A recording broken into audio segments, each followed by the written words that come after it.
hindi ka na sinusuportahan niya mga yan. Unang-una, doon pa lang siya sinabi ni Duterte na wag na magbayad ng buwis. Doon pa lang malalaman mo na talagang gusto ka ng pabagsakin. Biruhin mo, hindi ka nananawagan si Duterte na wag na magbayad ng buwis. Kung di magbabayad ng buwis ang taong bayan, di bumagsak na tong bansa natin. Itong administrasyon mo, di magbabayad ng buwis, di bumagsak na to. Saan ba gumagana ang gobyerno? Saan ba gumagalaw ang gobyerno? Kaya gumagalaw ang gobyerno dahil sa buwis na binabayad ng taong bayan. Tapos mananawagan ito si Duterte na wag na magbayad ng buwis. Ibig sabihin nun, talagang gusto ka ng pabagsakin. Tapos inuudyokan pa niya ang mga militar, kapulisan. Di ba? Na nuudyokan niya na magreklamo, 'di ba? Na i-audit, 'di ba? Magreklamo sila laban sa gobyerno. 'Di ba? Inuudyokan ni Duterte. Isipin mo 'yan. Ibig sabihin, talagang gusto ka ng pabagsakin. Pinaplano ka na nilang pabagsakin. 'Di ba? Kaya ako kay Bongbong Marcos, papasukin mo na yung ICC. Hanggat hindi pa huli ang lahat, papasukin mo na ang ICC. Dahil, kailan mo pa gagawin yan? Pag mahinang-mahina ka na. Kailan mo pa gagawin yan? Pag pabagsak na ang administrasyon mo, wala na. Hindi mo na magagawa yan. Kaya hanggat malakas ka pa, hanggat may pagkakataong ka pa, totoo man yan, yung balita na yan na gusto kang pabagsakin, totoo man yan o hindi. Pero kumakalat yung balita na yan 'Di ba? Pwede nilang gawing patibong yan laban sa iyo. 'Di ba? Pwede nilang gawin yan. Issue. 'Di ba? Kumukuha lang ng simpatya yan kung susuportahan sila ng taong bayan. Dahil pag sinuportahan sila ng taong bayan, 'di ba? Diyan natatakbo ang kanilang makinarya. Diyan napapasok sila Gloria, sila Duterte, diyan napapasok yan, pagaganahin na nila kanilang makinarya laban sa iyo. Yan ang yan Yan ang yan. 'Di ba? Either hindi man totoo yan, hindi man galing sa AFP yan, sa kapulisan. Hindi man galing yan, hindi man totoo yan. Pero pinapakalat na nila yung balita. Sino nagpapakalat nun? Hindi naman pwede si Leni Robredo. Si Leni Robredo tahimik na yan Tsaka hindi kanya si Leni Robredo. 'Di ba nung nanalo ka, siniraan ka ba niyan? Nung nanalo ka ba, yung nanalo ka ba, nagsalita ba yan? Dinaya tayo, ganito. Hindi. 'Di ba? 'Di ba? Bukal sa loob niya na tinanggap ang pagkatalo niya bilang presidente. Tahimik na siya noon 'Di ba? Pero ang dumadaldal ngayon, itong mga dati mong kaalyado dyan sa grupo ng SMNI, yung kampo ng Kadiliman, SMNI, yan, mga kampo nila Duterte, nila Sara, yan ang maiingay ngayon. Yan ang mga dumadaldal ngayon laban sa'yo. 'Di ba? Hindi mo alam kung sino ang kalaban mo ngayon. Tatapatin na kita. Hindi mo alam kung sino kalaban mo ngayon. Kaya mag-iingat ka na. Kung hindi ka marunong makatunog dyan, isang araw o balang araw, o baka paggising mo sa umaga, wala ka na sa pwesto mo.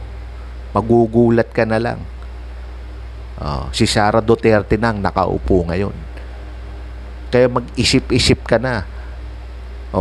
Kaya kung Gagawa na ako ng paraan eh, hanggat malakas pa ako. Hanggat nandun pa yung tiwala sa akin ng taong bayan eh. Hanggat nandun pa yung hindi ka pa bumabagsak eh. Kailan ka pa kikilos pag bumagsak ka na? Pag hindi ka na pinagkakatiwalaan ng tao, pag mahina ka na, doon ka palang kikilos, wala na. Kaya dapat ngayon mag-isip-isip ka na. Kung anong gagawin mo. Ang alas mo na lang, ano na lang ang pinakaalas mo laban sa kanila. Papasukin mo ang ICC. Yun na lang ang pinakaalas mo eh. Di ba? Dahil pag pinagtulutulungan kanya, sila Gloria, sila Duterte, alam mo naman si Gloria, kilala naman natin yan kung sino yan. Yang hinayupak na pandak na yan, kilala naman natin yan. Burikak yan eh. Talagang kung ano ang liit niyan. Ganun din kung ano ang liit ni Gloria, ganun din ang laki ng kawalang hiyaan niyan. Magaling sumakay sa mga issue yan. Magaling sumakay yan eh.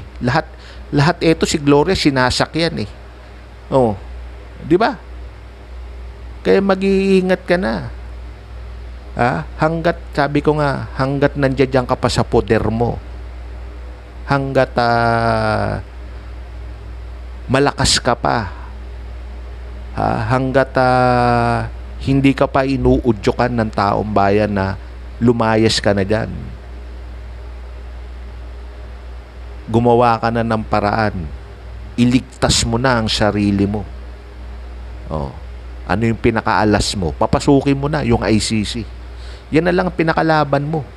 Dahil wala ka nang magagawa. Ano pa magagawa mo pag pinagtulungan kanyang mga hayop na yan? Wala na. Kumukuha lang ng tiyempo yung mga yan eh. Kumukuha lang ng butas yan. Pag yan nakahanap ng butas yan, o nakahanap ng malaking issue laban sa'yo, sasakyan yung mga yan. Kumukuha lang ng simpatya yung mga hayop na yan. Laban sa'yo. Kumukuha lang ng simpatya para sa kumukuha lang ng simpatya sa taong bayan. Nasasakyan nila. Laban sa'yo. Ang natin kay Bongbong Marcos. Kaya ang payo ko lang, sa akin, ang payo ko lang, gagawa na ako ng paraan hanggat maaga pa. Di ba? Mahirap na eh. Pag naunahan kanyang mga yan, mahirap na. Di ba? Makakakilos ka pa ba niyan pag naunahan ka na yan? Hindi ka na makakakilos niyan. Kailan ka lang kikilos pag bagsak ka na? Pag mahina ka na sa tao, saka mo tatawagin yung ICC, wala na. Di ba? Saka mo tatawagin yung ICC pag presidente na si Sara, wala na. Hindi mo na magagawa yun. Kaya hanggat nakaupo ka, hanggat malakas ka pa sa tao, hanggat hindi ka pa inuudyokan ng mga tao na lumayas ka dyan sa Malacanang, gawin mo na ang dapat mong gawin. Gumawa ka na ng paraan. Di ba? Maging silbing aral mo na yung nangyari sa tatay mo noon. Kita mo sa tatay mo noon, sino nagpatalsik? Di ba yung mga kaalyado rin nila?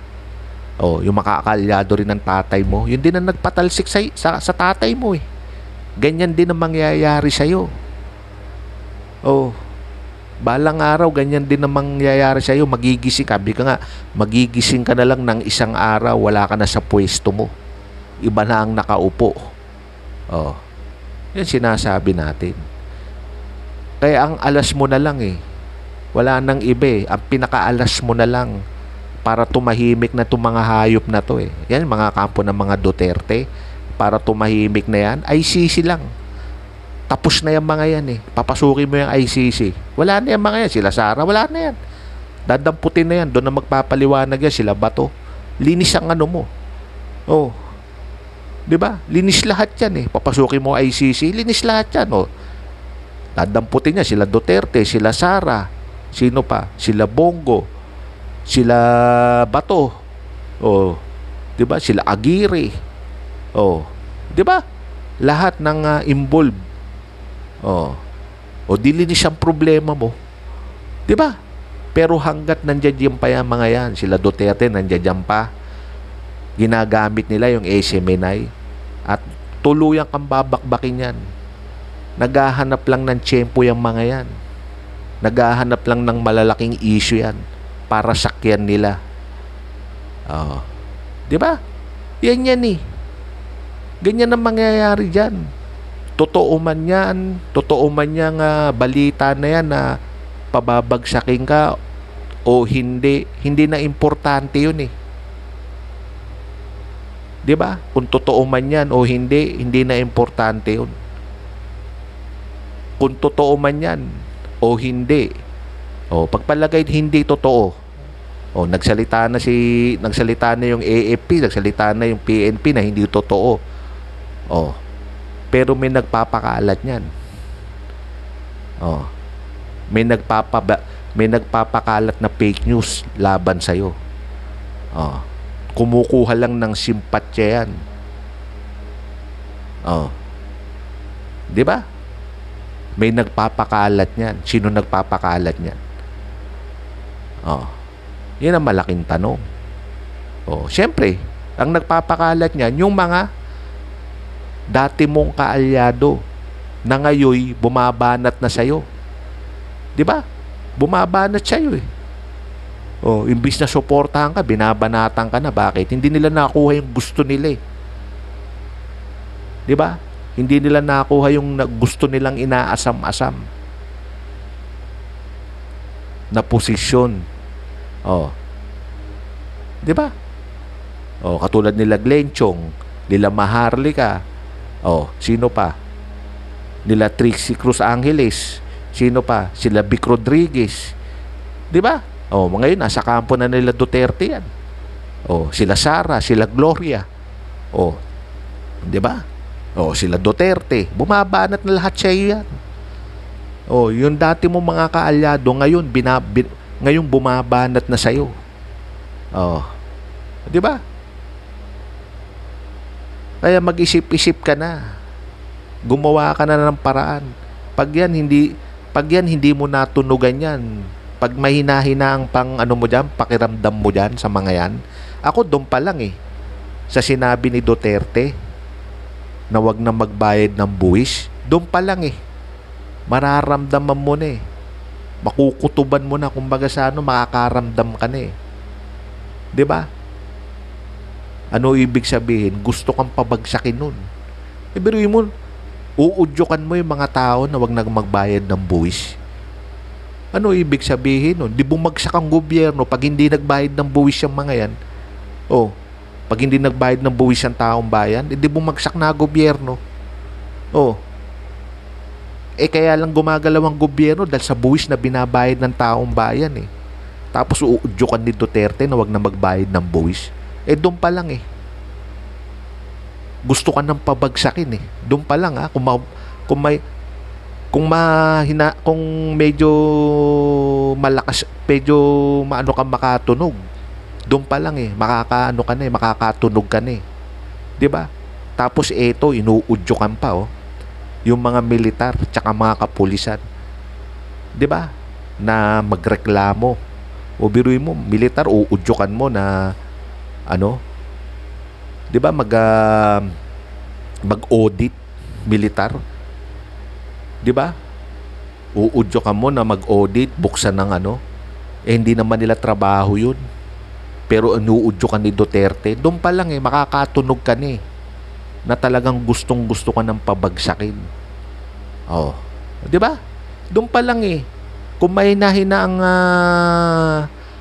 pakiramdam mo dyan, kung may nahina ka makatunog dyan, talagang isang araw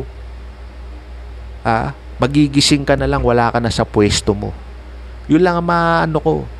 Kaya kung ako, payo ko kay Bongbong Marcos, papasukin mo na ang ICC. Yun na lang ang alas mo Dahil pag pinagtulutulungan ka na nitong mga to, sila Gloria, kilala naman natin kung sino si Gloria. Walang hiya yan. Hayop siya, di lang hayop yan, si Gloria. Baka akala mo, matindi yan, dangerous yan, lalo na yan, yung dalawang yan, si Gloria, yan, tatlong yan, si Gloria, si Sara, si Duterte, mga dangerous yan. Talagang hindi mo pagkakatiwalaan yung mga yan. Pagmumuka, hibla pa lang ng pagmumuka niya mga hayop na yan. Sila Sara, sila Gloria, sila Duterte. Hibla pa lang ng pagmumuka niya. Talagang hindi mo na pagkakatiwalaan eh. Talagang mukhang hindi lang mukha, talagang hindi gagawa ng matino eh. Talagang may iniisip sa iyo yan eh. Oh. Baka natutulog sa higa niyan eh, iniisip nila kung paano ka pababagsakin eh. Oh. Ayan sinasabi natin. Kaya sabi ko nga, yung mga sumusuporta sa iyo noon, yung mga sumisip-sip sa iyo noon, yan din ang magpapabagsak sa iyo. Yan din ang babanat sa iyo balang araw pagdating ng panahon. Ngayon panahon na ngayon, binabanatan ka na. Yung mga dating umihimod sa iyo ng tumbong, yung dating umihimod sa iyo ng yung mga dating kumpurihin ka noon mula ulo hanggang paa, katulad ni Harry Roque. Isipin mo, wala ka raw kasalanan. Biglang naging walang kasalanan eh, si Marcos eh. 'Di ba? Nung kinuha ni Marcos ito sa lineup ng mga senador, 'di ba? Sa ilalim ni Marcos noon, biglang naging walang kasalanan si Marcos eh. Walang iya ito si Roque. Talagang dito makikita mo ang pag-uugali ng tao, ang hibla ng pag-uugali ng tao. Talagang sakim eh. Kumbaga sa may personal na interest eh. Kung saan sila makikinabang eh. Doon sila eh. Itong mga animal na to eh. Kaya nga noon pa'y sinasabi na natin yan eh. 'Di ba? Kaya yan, hindi naman team unity yan eh. Team unity yan eh. 'Di ba? Hindi team unity yan. Kita mo paano magiging team unity yan? Yung mga hayop na yan, puro magnanakaw, team unity. Team unity sa pagnanakaw. Oh, sama-sama sila sa pagnanakaw. 'Di ba? Pero yan, pag hindi mo nabigyan yan, kakagating ka niya yan. Pag yan hindi mo napartihan yan, kakagating ka na yan. Kaya hindi team unity yan eh. Oh, kita mo sila hindi nagkakaisa. Oh. Paano magiging team unity yan? Ha? May team unity nga eh. Kita mo sila mismo hindi magkaisa. Tapos sasabihin pagkakaisahin mo buong bansa, pagkakaisahin mo kayo, pagkakaisahin nyo. Eh kung kayo nga mismo hindi magkaisa eh. Nag-aaway-aaway kayo eh. Dahil mga swapang kayo, mga ganib kayo. Oh, yun eh. Yun ang totoo nun. Oh, kaya nag-aaway-aaway kayo dahil mga swapang kayo, mga ganib, mga sakim sa kapangyarihan, sakim sa kwarta. Oh. 'Di ba? Oh. Yun ang totoo niyan. Yun ang dahilan niyan. Yan ang punot dulo niyan. Oh.